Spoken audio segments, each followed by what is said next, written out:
Hi everyone, I'm Suyuk from Online Help Guide, and in this video I will show you how to log out of your Snapchat account. Logging out helps secure your account, especially when using shared or public devices. So let's get started on how to log out of your Snapchat account. First, open the Snapchat app. Go to your Snapchat profile by tapping on the top left corner of your screen. Tap on the settings option from the top right corner of your screen.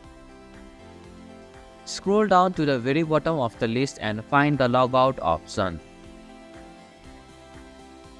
Once you find it, tap on it. Finally, a confirmation message will appear asking if you are sure you want to log out. Tap Logout again to confirm. And this is how you can log out of your Snapchat account. Thank you for watching Online Help Guide. Hope this video was helpful. If it was, then hit the like button and comment down if you have any questions or feedback.